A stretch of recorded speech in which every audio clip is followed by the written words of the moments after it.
When Microsoft first introduced threat modeling into their SDLC process back in the early 2000s, they had this idea of an interesting feature, an administrator feature they wanted to introduce to Windows Vista. The feature seemed very useful and administrators would simply love it. Then they started threat modeling and it turned out that the feature could be abused in certain way, so they added a control to mitigate that. Then they spotted another way to abuse it, and another. And as they kept going, they realized that by the time they have secured the feature, it would become pretty much useless to the administrators because they wouldn't be able to use it anymore. So they ended up canning the whole thing because it turned out that the primary beneficiary of that feature would have been the threat actors. And CRA essentially asks you to do what Microsoft did many years ago before you ship the product. So risk assessment and threat modeling cannot be an afterthought, as you can't patch your way out of a bad design. So in this episode, we will focus on the meat behind CRA, namely risk assessment, threat modeling, and what that concretely is going to mean. Risk shapes the entire security strategy and execution. And if there is no risk, you don't really need security.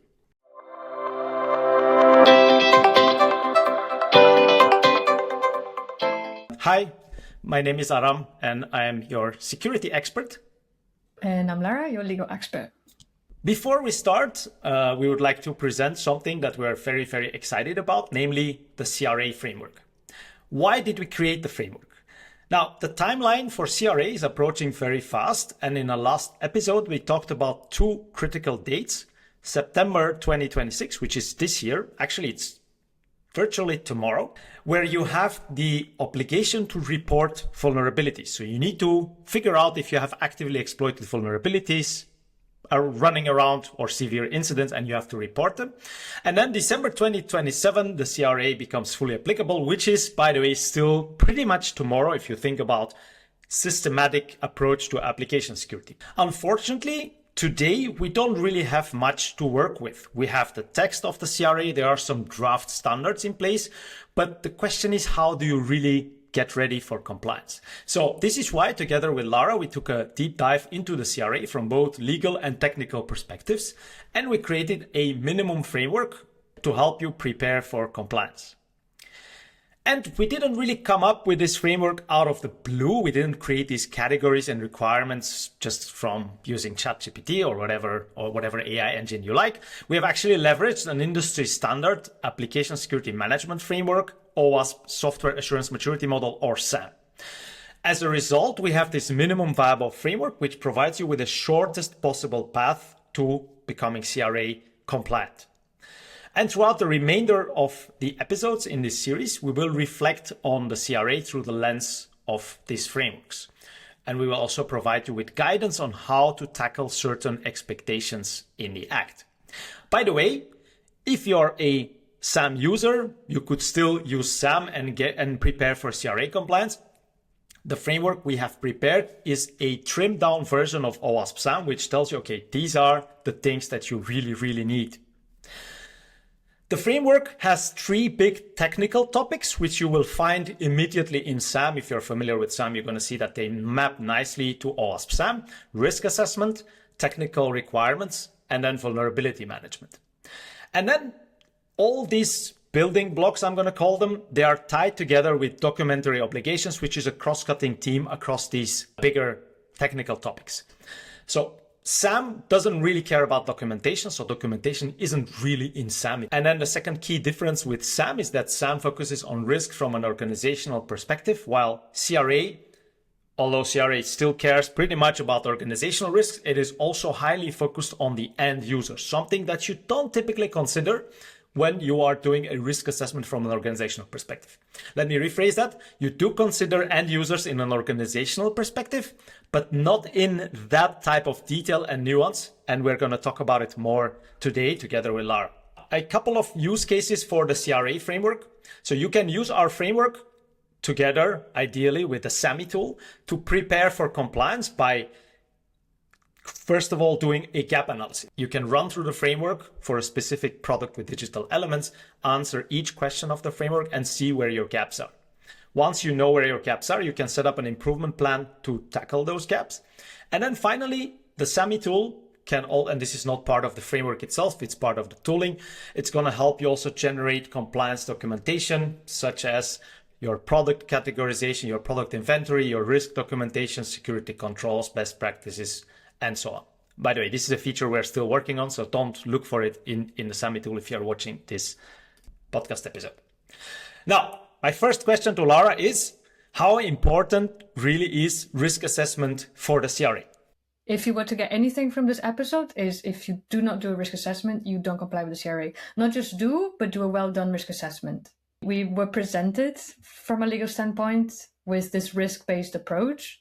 And the GDPR, for example, also follows this approach, but we're not familiar from the legal side of things with what a risk assessment means for application security. And I would like to ask you, because I know you know almost everything there is to know about this, correct me if I'm wrong, but I'd like to know from you, what does it mean to conduct a risk assessment? Unfortunately, I would say that 90% of the industry also doesn't really know how to conduct risk assessments. This is my personal experience. Despite the fact that there are known risk assessment methodologies, FAIR, NIST 830, there is also risk assessment methodology in the ISO standards family 27000. Nonetheless, I have rarely come across a sound risk assessment done at an organization. Here is a crash course to risk assessment. Essentially, risk has two components. We have, first of all, the business side of risk, which is essentially loss. An organization cares about losing money and making money. I'm going to say that for most organizations, that's the nature of their business. So to talk about risk, we need to think of loss. And once we start talking about loss, we need to think of our assets. And there are also, of course, other loss factors. So that's the business perspective of risk. And then we also have the technical or the threat perspective of risk, which then focuses on vulnerabilities. But then vulnerability is not the full story. You might have a vulnerability that nobody ever is going to exploit. And this is what we call a threat event, or a threat event frequency, if we want to talk about how often we expect that to happen. So we have these two sides of the story that we can then combine to talk about risk. Here is what that looks like in more depth. And by the way, this is not something that I came up with. It is one of the risk assessment methodologies called FAIR, or Factor Analysis of Information Risk. So you can go much deeper to split each of these factors. We are not going to do that throughout this episode, but I would like to introduce a running example for the rest of the episode. Our use case is a smart fridge, which can do all sorts of cool things. You can turn it on and off remotely. You can also get a notification when you're out of milk. Imagine whatever sort of thing that you would like your fridge to do if you're one of those people. I don't really care about that because I want my fridge just to work as a normal fridge. But then, to make your life easier as a manufacturer of that fridge, we're going to give you a mobile application that you can control your fridge and check things off your fridge. And to make your life easier, we're going to have no authentication on that mobile application. Then the question is, what is the risk of a threat actor abusing these nice functionalities that your smart fridge is going to offer? Now let's look at that through the lens of the FAIR methodology. And then again, imagine your mobile app can control the fridge if you're physically on the same network, on the same Wi-Fi home network, or perhaps you're using a Bluetooth communication, but then you're in physical proximity to the fridge. Well, first of all, FAIR talks about threat capability. If we have a threat actor, how capable is that threat actor? Between very low, and then by the way, FAIR uses the ordinal scale, so it's going to give you several labels that are ordered from very low to very high, where very low means you don't really need any skills to abuse this, versus very high, you need to be 2% best hacker in the world. And then because, like I said, you can abuse this functionality with a mobile app being on the same network. Let's say our threat actor needs moderate set of skills to run the attack. The next part of the story is, how strong is my control? How well have I made sure that threat actors cannot abuse this? And the control has a certain strength, which again falls into the ordinal scale and has a value between very low to very high, where very high means your control strength is so high, it's going to protect against everyone but those top 2% of the average threat population. And in our case, in our example, we have very low controls in place, because if the attacker is on the same Wi-Fi network, there is virtually no control in place. FAIR provides you then with this nice matrix that you can use to decide or to define what is the actual vulnerability. So we have very low control strength, and then we have medium threat capability, which lands us in very high vulnerability category. But then that's not the full story. And this is a nuance that I would like to stress, because people, when they think about risk, they think about vulnerability, and a vulnerability equates to risk. That is not the case, because we also have a threat event frequency. And this is, by the way, where our physical proximity to the fridge comes into play. So threat event frequency, again, FAIR gives you these categorizations or these ordinal values between very low, which means it happens once every 10 years. Happens means our threat actor is likely to try to abuse our functionality once every 10 years, or very high, which means a threat actor will try to do this, or many threat actors are going to try to do this more than 100 times a year. Let's say we are looking at a low threat event frequency, because our threat actor needs to be physically on the same network. Let's say one time a year, it's going to happen that our threat actor is going to try to abuse this. Again, FAIR gives us this matrix that we can combine on vulnerability, threat event frequency to get to loss event frequency. And we see that a very high vulnerability with low threat event frequency lands us in low loss event frequency. So we have low loss event frequency. Park that for a second. Let's go back to our business side of the story. We're going to show you a nice dollar amounts. I'm not a big fan of the dollar amounts because mathematically they don't make much sense. And to direct you to a more interesting resource, I have done a podcast on metrics and the science of metrics. And here is the link to that podcast. These dollar amounts are very shaky when you look at them through the scientific lens. So let's use the labels of magnitude from very low to severe. And as a user of a fridge, I would say that I pretty much want my fridge to never break down, because then I'm going to lose my food. I will need to clean it. So it's going to cost me money. It's going to cost me time to clean the fridge. Plus I'm buying the fridge for it to work, not to be breaking down once in a while. Let's say the risk is high for me as a user. As an organization, let's say the risk is maybe moderate. If 10 users come and complain, we're going to give them, I don't know, $100 or $1,000, and then it's going to cost us $10,000. This is how you could define it as a moderate from an organizational perspective. And then finally, we come at the top of the FAIR model where we calculate the risk, and our loss event frequency was low. And then if we combine that with probable loss magnitude, which was, let's say, between high and significant, we see that our risk is somewhere between medium and high. And this is how you calculate the risk. And the claim is, if you use this approach, it is a very sound technical approach. Once again, I have rarely seen an organization that does this to this extent. But of course, many organizations are using a more simplified approach where they are not taking all these factors into account. That is how a good risk assessment should look like from a technical perspective.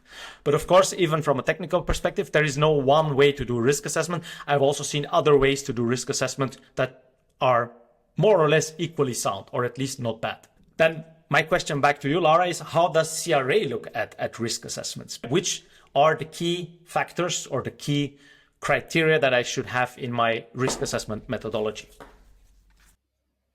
This is super interesting question. One of the things the CRA doesn't do, it doesn't tell you what risk framework you should rely on to do risk assessment. So it's risk framework agnostic in a way.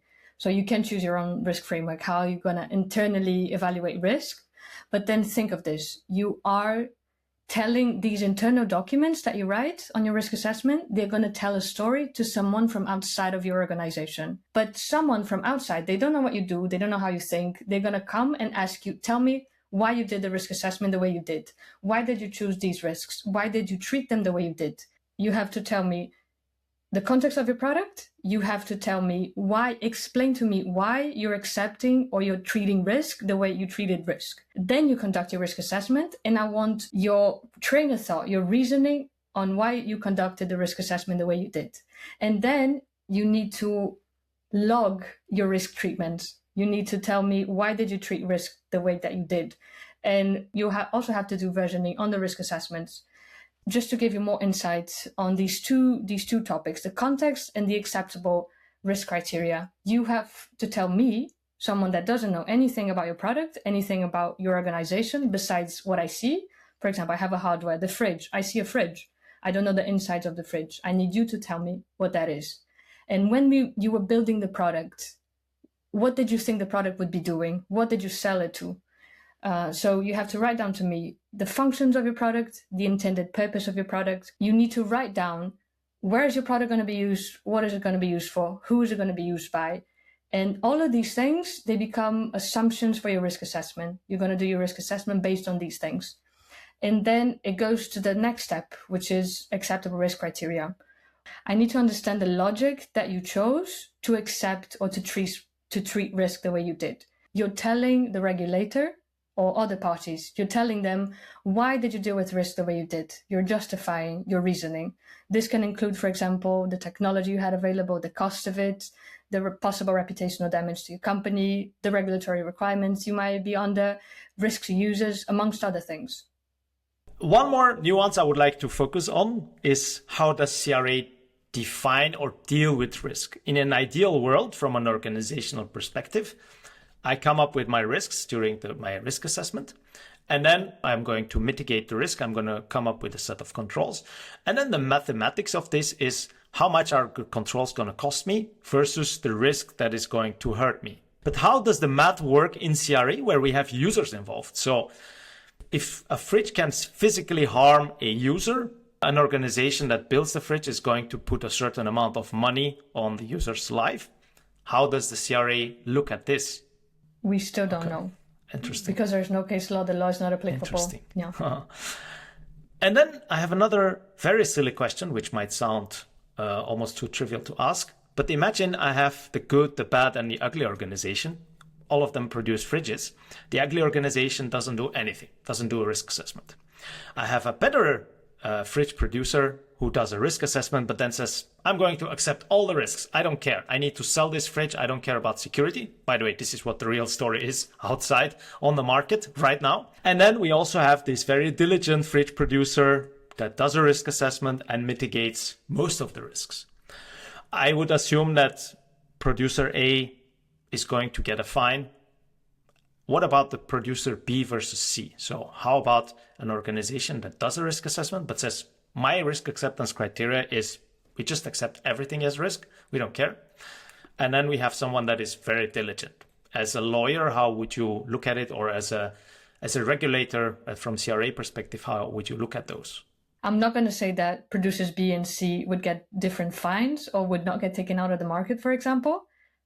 But me as a lawyer, I would be way more comfortable defending producer C. All right, let's zoom in into our framework and look at the risk assessment through the lens of our framework. The first subcategory in risk assessment is having a product risk profile, which largely fits the business side of the story. We came up with a set of quality criteria for every question that we have in our framework. And here is the reasoning why we need these quality criteria.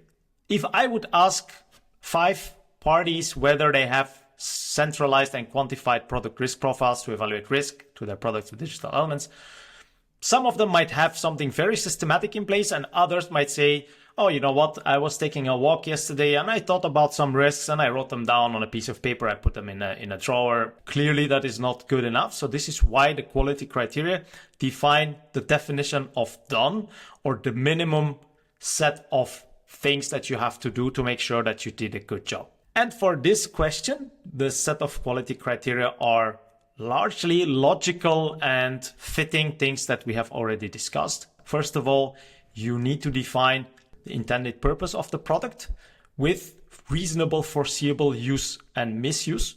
For instance, if you have the smart fridge, your purpose could be the fridge needs to refrigerate food. And then the foreseeable use is at home with a fixed tenant, at home in a more Airbnb-like setting where you have constantly changing tenants, and in a more commercial space in a restaurant, for instance. Having this use defined, you can also start coming up with misuse scenarios. For a fixed tenant, it is clear that the user isn't going anywhere. But for a shared tenant setting, you might say, hey, what if the previous tenant that has moved out can suddenly turn off my fridge and my food goes bad, just as a joke. The second quality criterion is defining assets, interfaces, and dependencies. So we have our fridge, then we have our mobile app as assets and the cloud as assets. Additionally, we might have a voice assistant platform, and then we might have all sorts of dependencies between these assets. And then we could also define how important are these dependencies. For instance, a voice assistant platform is not critical for the working of our fridge, while our mobile app may be more important, or our cloud may be way more important, because without the cloud, there will be no smart fridge functionality available. The third most important step, perhaps, is doing the risk assessment, but then documenting the risk assessment. It cannot be part of the tribal knowledge. Final two and more interesting points are the fact that you need to maintain and update your risk assessment. So once the regulators come knocking on their door, you need to present versions of your risk assessments. It cannot be that your product is on the market for 10 years and your risk assessment is from 10 years ago. Nobody's going to buy that. And then you need to document as well your residual risks that you have identified and justified. Let's say, again, the smart fridge, the second-hand resale without a factory reset is something that is a residual risk, and we're going to accept that as a risk because, let's face it, how often do people sell their fridges? Laura, if there is something that you would like to add as a nuance, this is your moment. But that's perfect. The second subcategory for our risk assessment is focus on threat modeling. And let's first define why we need threat modeling. Often when I talk to teams, when we run a SAM assessment audit, for instance, we ask them, do you do threat modeling? And the answer typically is, oh, we have this SAST and DAST and SCA tooling in place. We have fuzzing tooling in place. We're doing penetration tests. None of that is really about threat modeling. You can't code your way out of a bad design. And then none of these tools really focus on architecture. So you do need threat modeling, which is an architectural level exercise to look for technical threats that might materialize into a loss for our stakeholders. Some examples. Imagine your attacker buys the smart fridge, and the attacker is going to compromise the fridge and extract the private key from that fridge. The fridge is from the attacker, so that private key doesn't mean much. But if you share that private key across all of your fridges, then there is a serious issue because your attacker has access to the private key of all the fridges. And if you don't know what the private key would be used for, it's not as relevant for the sake of the story, for the sake of the threat. I just want to illustrate that this sort of issues is not going to be found using any tooling. You're going to find this sort of issues only using threat modeling. Another issue I could think of is over-the-air updates, which is, I think it's explicitly mentioned in the CRA text or in some additional documentation. They talk about over-the-air updates, that you need to be able to push updates that fix critical vulnerabilities. Imagine your attacker can force the fridge to downgrade it to a previous version that contains a vulnerability. That is also a sort of threat that you would need to look at through the lens of threat modeling. This is not something that you can come up by looking at the code or by running a penetration testing. This is why we need threat modeling. And here is what good looks like for threat modeling. First of all, you need to have a defined methodology for threat modeling. It cannot be something that you talk about on an ad hoc basis with your team by looking at the architecture. Your threat modeling methodology needs to look at data flows and trust boundaries, because this is where you typically will find threats. If we revisit the example of the physical access to the fridge, being in physical proximity to the fridge is a trust boundary. So there is a clear difference between somebody being close to the fridge physically and somebody who can remotely attack all possible fridges in the world of that same manufacturer. You need to document your threat modeling outcomes, and typically this would mean that you need to push your threats that you've elicited towards your issue tracking system, towards your Jira, and typically you're going to do this at the start of your sprint. So at the start of your sprint planning, where you're going to perhaps change some functionality and add new features to your cool smart fridge, you need to look at what can go wrong from an attacker's perspective, and then start to think about what you're going to do with it. And finally, threat models, just like your risk assessments and your risk profiles, need to be reviewed and updated regularly. If you do this properly, it is very likely you will have the right documentation in place to show to the regulators if they come knocking on your door. Let's recap this episode. Security starts with risk, and risk assessment is essential for the context of the CRA. Without risk assessment, you're definitely going to face serious issues. And then risk has two sides of the story. It has a business side of risk, which focuses on money, and some people call it impact and likelihood. So impact is the business side of the story. And we also have the technical side of risk or likelihood, which focuses on threats and vulnerabilities. As next steps, we recommend you to go to the SAMI tool and then take a look at the CRA framework that allows you to identify your gaps, plan improvements, and then generate compliance documentation, something that is coming up as an additional feature soon. And then also in the SAMI tool, you can create an inventory of your products with digital elements. You can start already running some basic risk scenario analysis and some threat modeling, where we also offer a diagramming tool that helps you with setting up DFDs or data flow diagrams, which focus on data flows and trust boundaries. Thank you for watching, and see you soon in the next episode.